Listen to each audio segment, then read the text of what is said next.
বাংলাদেশের একসময় স্থান দিয়েছে, যদিও রোহিঙ্গারা তাকে ট্রানজিট রুট হিসেবে ব্যবহার করেছিল। পরবর্তী সময় তারা পশ্চিমবঙ্গে এসে মমতা বন্দ্যোপাধ্যায় এই রোহিঙ্গাদেরকে সল্টলেক সহ বিভিন্ন জায়গায়, আপনি দক্ষিণ চব্বিশ পরগনার বিভিন্ন জায়গায় গিয়ে দেখতে পারবেন, শেখ শাহজাহান থেকে শুরু করে শওকত মোল্লা, এরা প্রত্যেকেই নিজেদের ধর্মের টানে রোহিঙ্গাদেরকে বসিয়েছেন পশ্চিমবঙ্গের মাটিতে। এবং আগামী দিনে বাংলাদেশের কাছে যেমন বিপদ হয়ে উঠেছে এই রোহিঙ্গারা, ভারতের ক্ষেত্রেও ভারতের ইন্টারনাল সিকিউরিটির জন্য রোহিঙ্গারা চরম বিপদ তৈরি করে। শুধু এই লোকাল যাদের লাগবে সেটা নিয়ে নেবো দাদা। বাসন্তী এক্সপ্রেসওয়ে কামালগাছি মোড় থেকে ক্যানিং গোসাবাঘাট দুটি রাস্তায় জঙ্গিদের হাতে এবং গোসাবায় 13টি দ্বীপের মধ্যে মাত্র একটিতে বিএসএফ ক্যাম্প, কী বলবেন? দেখুন, গোটা পশ্চিমবঙ্গ জুড়ে এই মুহূর্তে বাংলাদেশি যে শক্তিগুলো যারা বাংলাদেশকে এই মুহূর্তে অশান্ত করেছে, যারা হিন্দুদের বাড়িঘর ভাঙছে, যারা হিন্দুদের মন্দির ভাঙছে, হিন্দুদের মেয়েদের, সেই শক্তিদের পরিপূরক শক্তি বাংলার উত্তর চব্বিশ পরগনা, দক্ষিণ চব্বিশ পরগনা, মুর্শিদাবাদ, মালদা, এরকম বিভিন্ন জায়গায় ঘাঁটি গেড়েছে। আপনি যে কামালগাছি থেকে যে রাস্তার কথা বললেন, সেই রাস্তা তার মধ্যেই পড়ে। এবং বিএসএফের ক্যাম্প নেই নয়, বিএসএফকে ক্যাম্প করতে দেওয়া হচ্ছে না।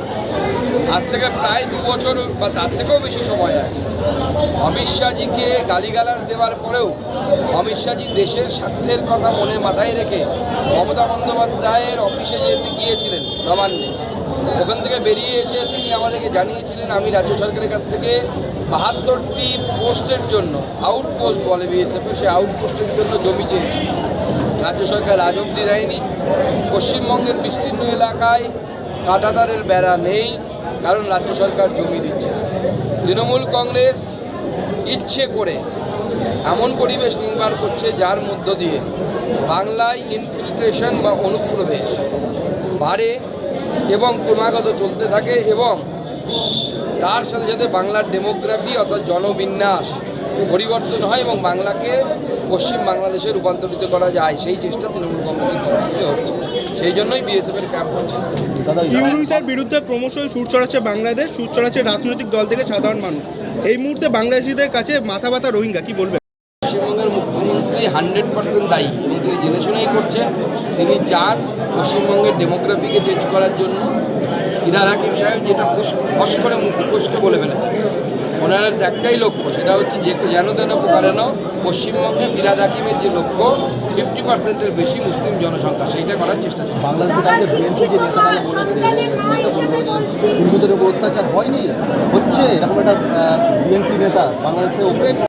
বাংলাদেশের একসময় স্থান দিয়েছে, যদিও রোহিঙ্গারা তাকে ট্রানজিট রুট হিসেবে ব্যবহার করেছিল। পরবর্তী সময় তারা পশ্চিমবঙ্গে এসে মমতা বন্দ্যোপাধ্যায় এই রোহিঙ্গাদেরকে সল্টলেক সহ বিভিন্ন জায়গায়, আপনি দক্ষিণ চব্বিশ পরগনার বিভিন্ন জায়গায় গিয়ে দেখতে পারবেন, শেখ শাহজাহান থেকে শুরু করে শওকত মোল্লা, এরা প্রত্যেকেই নিজেদের ধর্মের টানে রোহিঙ্গাদেরকে বসিয়েছেন পশ্চিমবঙ্গের মাটিতে।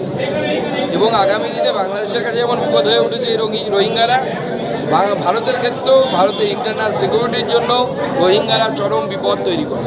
মুর্শিদাবাদে যে জঙ্গিরা ধরা পড়েছে, সে 1 বছরের জন্য মানে ওখানে প্রশিক্ষণ এবং যে তাদের যে এরিয়া বাড়ানোর জন্য যে ব্যবস্থা করেছিল 1 বছর প্রশিক্ষণের জন্য, পশ্চিমবাংলায় কি জঙ্গিদের যে ব্যবস্থা জন্য একটা অভয়ারণ্যে পরিণত হয়েছে। ভারত বিরোধী কার্যকলাপ যারা করতে চায় তারা বাংলাদেশ থেকে ঢুকে মমতা বন্দ্যোপাধ্যায়ের দৌলতে তারা এই কাজ করছে। মমতা বন্দ্যোপাধ্যায় তাদেরকে পুলিশ প্রশাসন দিয়ে ইনডাইরেক্টলি প্রোটেকশন দিচ্ছে। তারা ওপার বাংলা থেকে পশ্চিমবঙ্গের মুখ্যমন্ত্রী 100% দায়ী এবং তিনি জেনে শুনেই করছেন। তিনি চান পশ্চিমবঙ্গের ডেমোগ্রাফিকে চেঞ্জ করার জন্য। ইরার হাকিম সাহেব যেটা ফস করে মুখোশকে বলে ফেলেছে, ওনার একটাই লক্ষ্য, সেটা হচ্ছে যে যেন তেন প্রকারেণ পশ্চিমবঙ্গে ফিরাদ হাকিমের যে লক্ষ্য 50%-এর বেশি মুসলিম জনসংখ্যা, সেইটা করার চেষ্টা চলছে। বাংলাদেশের বিএনপি যে নেতারা বলেছে হিন্দুদের উপর অত্যাচার হয়নি, হচ্ছে এরকম একটা বিএনপি নেতা বাংলাদেশে ওপেন। না, সে তো সবাই যেটা হচ্ছে, এটা মেনে নেওয়ার না নেওয়ার কি, প্রচুর পরিমাণে অত্যাচার হচ্ছে, মন্দির ভাঙা হয়েছে। আর বাংলাদেশে অত দূরে যাবেন কেন, আপনি পাশের কিছু দূর গিয়ে মুর্শিদাবাদে বেলডাঙ্গাতে যান, সেখানেও হয়েছে। বাংলাদেশের একসময় স্থান দিয়েছে, যদিও রোহিঙ্গারা তাকে ট্রানজিট রুট হিসেবে ব্যবহার করেছিল। পরবর্তী সময় তারা পশ্চিমবঙ্গে এসে মমতা বন্দ্যোপাধ্যায় এই রোহিঙ্গাদেরকে সল্টলেক সহ বিভিন্ন জায়গায়, আপনি দক্ষিণ চব্বিশ পরগনার বিভিন্ন জায়গায় গিয়ে দেখতে পারবেন, শেখ শাহজাহান থেকে শুরু করে শওকত মোল্লা, এরা প্রত্যেকেই নিজেদের ধর্মের টানে রোহিঙ্গাদেরকে বসিয়েছেন পশ্চিমবঙ্গের মাটিতে। এবং আগামী দিনে বাংলাদেশের কাছে যেমন বিপদ হয়ে উঠেছে এই রোহিঙ্গারা, ভারতের ক্ষেত্রেও ভারতের ইন্টারনাল সিকিউরিটির জন্য রোহিঙ্গারা চরম বিপদ তৈরি করে। দাদা শুধু এই লোকাল যাদের লাগবে সেটা নিয়ে নেবো। দাদা হ্যাঁ, বাসন্তী এক্সপ্রেসওয়ে কামালগাছি মোড় থেকে ক্যানিং গোসাবাঘাট দুটি রাস্তায় জঙ্গিদের হাতে এবং গোসাবায় 13টি দ্বীপের মধ্যে মাত্র একটিতে বিএসএফ ক্যাম্প, কি বলবেন? দেখুন, গোটা পশ্চিমবঙ্গ জুড়ে এই মুহূর্তে বাংলাদেশি যে শক্তিগুলো যারা বাংলাদেশকে এই মুহূর্তে অশান্ত করেছে, যারা হিন্দুদের বাড়িঘর ভাঙছে, যারা হিন্দুদের মন্দির ভাঙছে, হিন্দুদের মেয়েদের, সেই শক্তিদের পরিপূরক শক্তি বাংলার উত্তর চব্বিশ পরগনা, দক্ষিণ চব্বিশ পরগনা, মুর্শিদাবাদ, মালদা, এরকম বিভিন্ন জায়গায় ঘাঁটি গেড়েছে। আপনি যে কামালগাছি থেকে যে রাস্তার কথা বললেন, সেই রাস্তা তার মধ্যেই পড়ে। এবং বিএসএফের ক্যাম্প নেই নয়, বিএসএফকে ক্যাম্প করতে দেওয়া হচ্ছে না। আজ থেকে প্রায় 2 বছর বা তার থেকেও বেশি সময় আগে অমিত শাহজিকে গালিগালাজ দেওয়ার পরেও অমিত শাহজি দেশের স্বার্থের কথা মনে মাথায় রেখে মমতা বন্দ্যোপাধ্যায়ের অফিসে যেতে গিয়েছিলেন নবান্নে, ওখান থেকে বেরিয়ে এসে তিনি আমাদেরকে জানিয়েছিলেন আমি রাজ্য সরকারের কাছ থেকে 72টি পোস্টের জন্য, আউটপোস্ট বলে বিএসএফে, সেই আউটপোস্টের জন্য জমি চেয়েছি। রাজ্য সরকার আজ অবধি দেয়নি।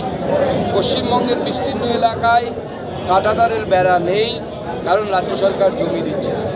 তৃণমূল কংগ্রেস ইচ্ছে করে এমন পরিবেশ নির্মাণ করছে যার মধ্য দিয়ে বাংলায় ইনফিল্ট্রেশন বা অনুপ্রবেশ বাড়ে এবং ক্রমাগত চলতে থাকে, এবং তার সাথে সাথে বাংলার ডেমোগ্রাফি অর্থাৎ জনবিন্যাস পরিবর্তন হয় এবং বাংলাকে পশ্চিম বাংলাদেশে রূপান্তরিত করা যায়, সেই চেষ্টা তৃণমূল কংগ্রেসের তরফ থেকে হচ্ছে। সেই জন্যই বিএসএফের ক্যাম্প হচ্ছে। ইউনুসের বিরুদ্ধে ক্রমশই সুর চড়াচ্ছে বাংলাদেশ, সুর চড়াচ্ছে রাজনৈতিক দল থেকে সাধারণ মানুষ।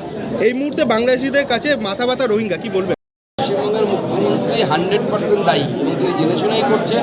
তিনি চান পশ্চিমবঙ্গের ডেমোগ্রাফিকে চেঞ্জ করার জন্য। ইরার হাকিম সাহেব যেটা ফস করে মুখোশকে বলে ফেলেছে, ওনার একটাই লক্ষ্য, সেটা হচ্ছে যে যেন তেন প্রকারেণ পশ্চিমবঙ্গে ফিরাদ হাকিমের যে লক্ষ্য 50%-এর বেশি মুসলিম জনসংখ্যা, সেইটা করার চেষ্টা চলছে। বাংলাদেশের কাছে বিএনপি যে নেতারা বলেছে হিন্দুদের উপর অত্যাচার হয়নি, হচ্ছে, এরকম একটা বিএনপি নেতা বাংলাদেশে ওপেন বাংলাদেশের একসময় স্থান দিয়েছিল, যদিও রোহিঙ্গারা তাকে ট্রানজিট রুট হিসেবে ব্যবহার করেছিল। পরবর্তী সময় তারা পশ্চিমবঙ্গে এসে মমতা বন্দ্যোপাধ্যায় এই রোহিঙ্গাদেরকে সল্টলেক সহ বিভিন্ন জায়গায়, আপনি দক্ষিণ চব্বিশ পরগনার বিভিন্ন জায়গায় গিয়ে দেখতে পারবেন, শেখ শাহজাহান থেকে শুরু করে শওকত মোল্লা,